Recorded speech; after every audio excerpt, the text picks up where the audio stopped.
and it's getting very apocalyptic out there, isn't it? Huge parts of Victoria absolutely annihilated by rain bombs once again, and people are going to start feeling the pinch pretty soon, folks. Last night I had the pleasure of seeing the one and only Captain Graham Hood up there in Surfers Paradise, and he is just outstanding. Such a good speaker, and his message is so strong, folks, and it's all about community. A big part of his talk is about the men remembering who they are, and he spoke at length about the attack on masculinity that has been going on, not just for the last several years, but for the last several generations, as men were sent off into the factories as part of the Industrial Revolution.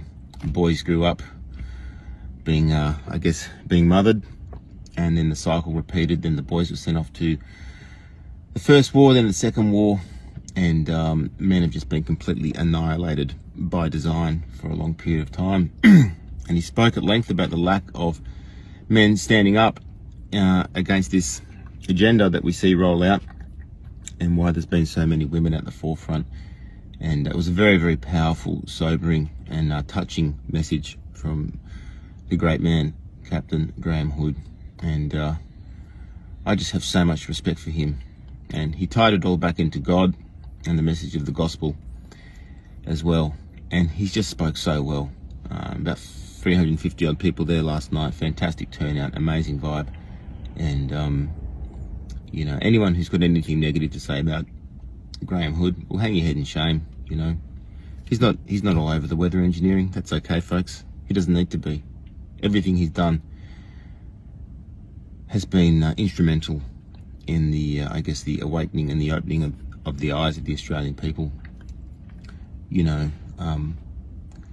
the man spent his entire career as a pilot. Very hard for him to not to acknowledge and see. I know it's right in front of our faces, folks, but everyone's got their own processes of realizing the magnitude of what we're up against, folks. Not everyone is ready to process it all at once. We've all had to take our time. And Graham's taking his time wrapping his head around that. Yes, you know what? You do get things called condensation trails. When the relative humidity is at the right level, you will get a long streak across the sky from an ordinary plane. However, we obviously know the other side of it. But he's still running that story, and that's okay, folks. Give him the time to work it out, but don't crucify the man, for God's sake. Just enough of that garbage. Do you know how many people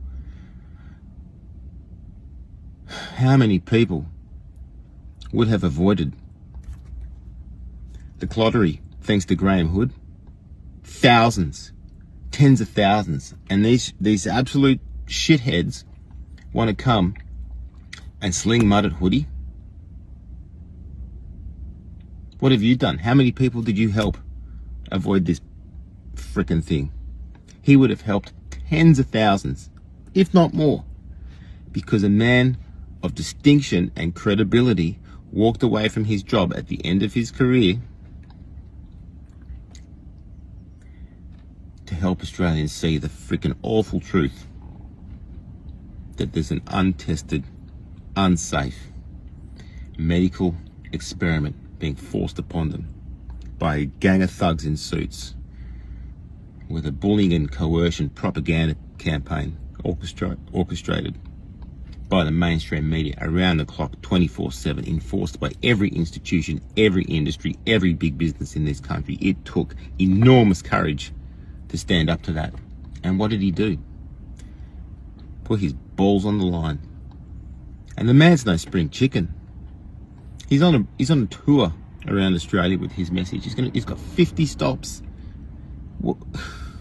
And the trolling and the hate that he still gets to this day, because he doesn't agree with everything that people in this so-called movement say. It's just disgusting. If I see one more negative word said about that man, you can get the hell off this channel. You have no place here. What have you done? I'm sick to death of people hanging negativity, throwing negativity at good people who do their very best. And this comes from people who do fuck all. They sit on their keyboards and they've got something to say. He has done so much. I really sat there last night and I had I had moments, and I just saw this is a great man amongst us. And what he did at the start, and when he was with Qantas, and he was asking the doctors, he was like, "Is this thing safe?" And they quietly tapped him on the shoulder and said, "You know what, mate, don't rush into it." He's like, "What do you mean?" And he had to weigh up his options. It was going to be Pfizer, AstraZeneca. Then the rumours were getting around that they weren't safe and they were causing heart complications. He's like, "You're kidding." And he had all these young recruits coming through. And many of them put two and two together and had to put their ambitions to be pilots for what was once the world's most prestigious airline with the best safety record ever. They had to put their careers, their lifelong dreams, on hold over a freaking medical experiment. Can you imagine that? The fucking insanity of it all. And that goon, that little clown, that little dweeb, Alan Joyce, effectively destroying Qantas, tarnished its good reputation, and somehow slid an airline into medical apartheid. And covered people's faces, the idiocy of sitting in a fucking plane with a mask on next to all these people, and you're all fucking shoulder to shoulder, and you got to cover your face. But now here comes the fucking food trolley. Take your mask off. Breathe all over everyone, but it's because it's fucking science. What fucking madness have we living in this country, folks? And people sit in the fucking plane and do it. They're going to sit side by side with their masks off, eat their fucking TV dinner, have a sip of their wine, put the mask back on. The madness of it all is infuriating.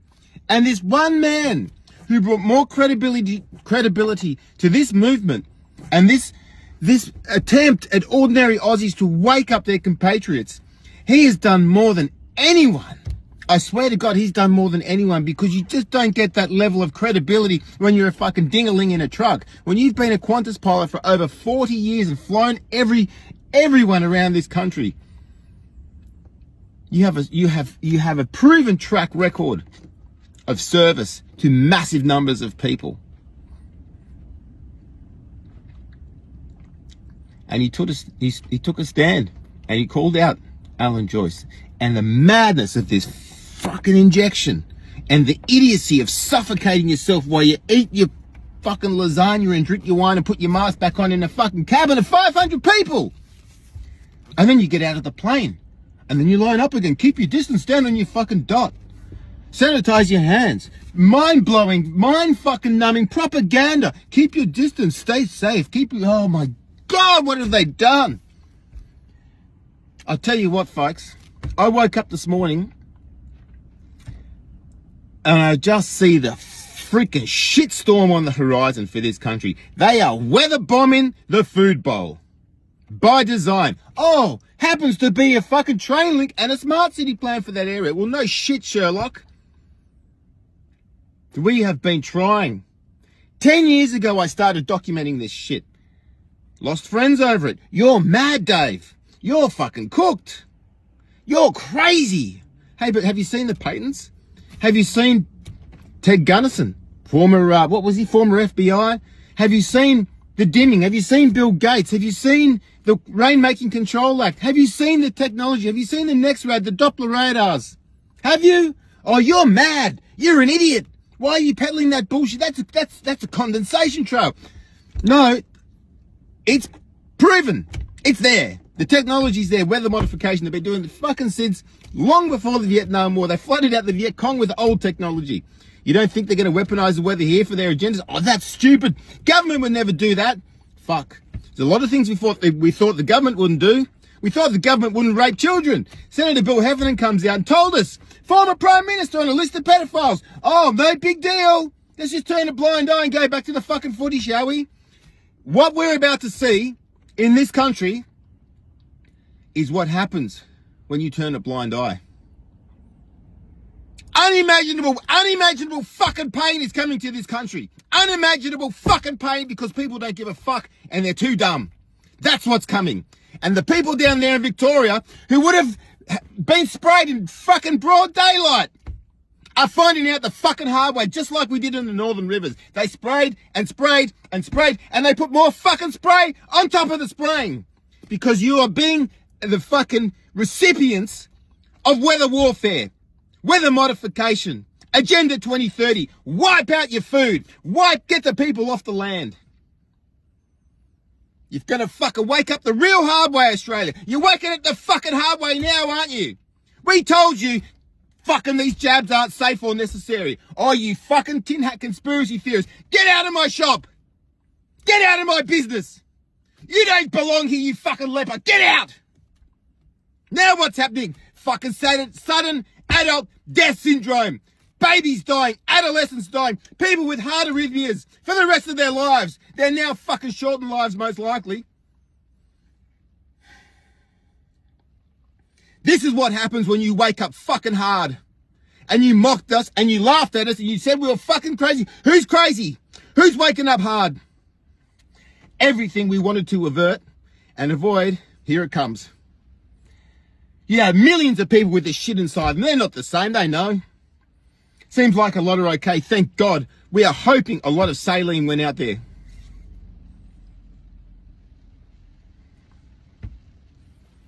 Is it crazy now? Pfizer telling you, your fucking injections don't stop anything. So what'd you get it for? You shut down the borders, destroy businesses, let grandma die alone because you were gonna infect her. You were gonna transmit without this fucking mystical thing inside you. It was all bullshit. Waking up the hard way. Everyone is waking up hard. And the rest of us who fought for you nail and tooth, we fought for you every single day. Walked away from jobs. You blocked us, you mocked us. You're waking up the hard way. My phone doesn't fucking ring off the hook with apologies from all the people I tried to warn, does it? No, I'm sure yours doesn't either. Because the denial is still set in. The fucking denial in this country is so freaking deep that this country is in such fucking peril. You don't think they're rain bombing the food bowl. You don't think they're annihilating our ability to procreate. Fertility cooked. Fertility's gone, folks. Anyone who's had this thing, good luck procreating for the most part. My God. The weather. They spray us night and day. And I said at the start of this year, in light of what we know about this network that runs this country and everything Bill Heffernan tried to do, when he tried to warn us that there were horrible things happening to children in this country at the hands of the people at the top, I thought, if that's not enough to shut this country down, and people stop the nation, not for a fucking horse race, they stopped the nation to demand answers as to which Prime Minister was a fucking pedophile on that list. That should be enough to stop a fucking nation, not a fucking horse race. That should be enough for every Australian to say, what the actual fuck? There was a Prime Minister on a list, on a police document, as part of a child sex ring? That should stop the nation. I say, if that doesn't stop this fucking country, it's not worth saving. Let it fucking burn in hell. And that's what's coming. Waking up the hard way. You stick your head in the sand for that long and you pay the price, and Australia's going to pay a heavy price, folks.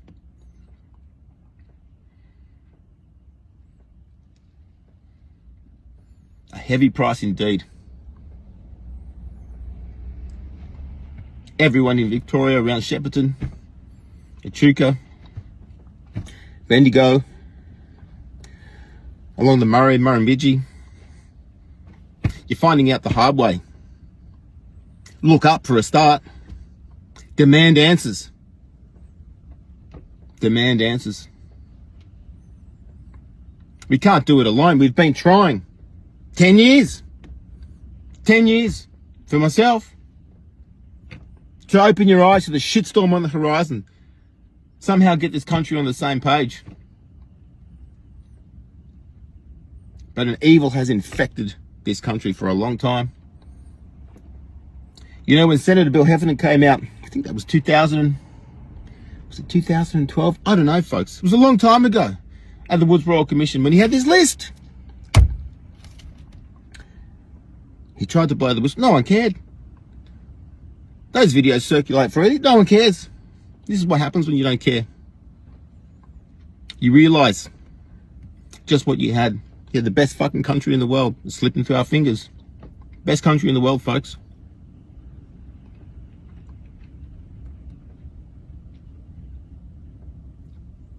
As bad as the leadership is, folks, it's a reflection of the moral compass of this country.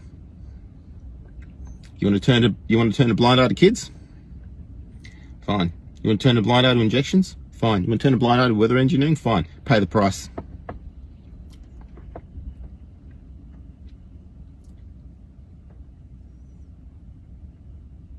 And the price is going to be paid, folks. It's too late. What do? Get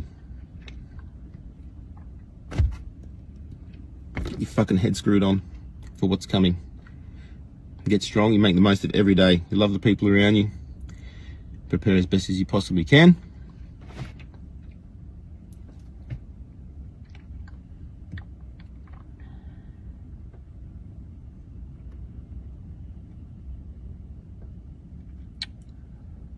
Form your communities. Get tight. Get tight with the people in your communities who you know and trust. Form strong relationships with them. Hone in on your strengths so you can be an asset to your community, folks. I don't know how it got this far. I don't know how there can possibly be, in particular, so many men amongst the authorities and the institutions and the industries who have no ability to stand up and call out this fucking madness for what it is. In the entire aviation industry, we had one man, one great man, Graham Hood. Pretty much just him. Don't worry, folks, he'll catch on to the weather engineer. He'll get there. He will. One thing at a time, folks. One thing at a time. Give the man credit where credit's due. He's helped probably in the hundreds of thousands of people avoid this fucking death jab.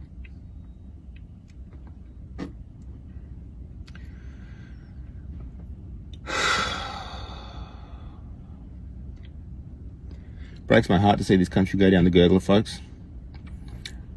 All these people losing everything. The hypnosis, the denial. This will snap them out of it. Maybe it won't. Maybe they think it's the cows. Maybe they do think it's the burping cows. Quick, kill all those cows. Get me a fucking cricket and worm meal sandwich. Oh, sorry, that's on wheat. We can't have wheat.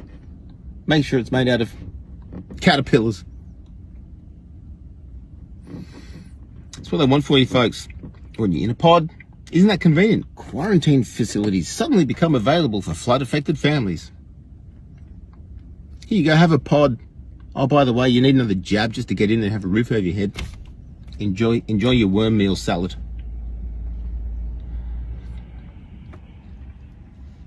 People wake up hard, folks. And for those of us who are aware, you're not going to stop what's coming. Just do your best to dodge it. Tsunami coming.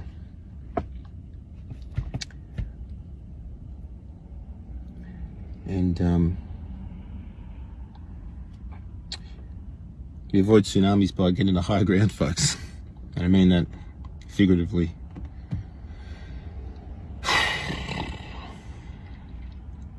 Take yourself higher. Be around like-minded people. Can't waste any more time on these zombies, folks. I'm sorry. They've just proven they don't care. You can't make them care, folks. You can't make them care. And it's sad because these people are victims of a lifetime of indoctrination. But we've proven, we've given them all the information. It's right in front of them every single day.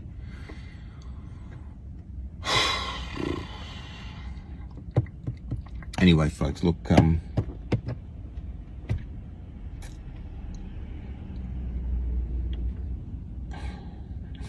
hope I haven't ruined your day. That's what's going to come down to, folks. Strong communities. I can't believe they're still pushing this jab. I'm horrified, folks. How the hell are they still pushing this thing that's killing people. It doesn't stop anything. How? I just don't understand. But anyone who could be so stupid to ignore the obvious, whether it be the kids, whether it be the rain bombs, the jabs, the insanity of it all, sitting on a plane with a mask off, sitting on a plane with a mask on, sorry, then taking it off to eat. If you can't see the madness of it all, you're not going to see. It's too far gone. Anyway, folks, I'm just rambling on now. Look, remember to pray, and there's still a lot to be grateful for. I always have to remind myself, remember the things I'm grateful for, and just have a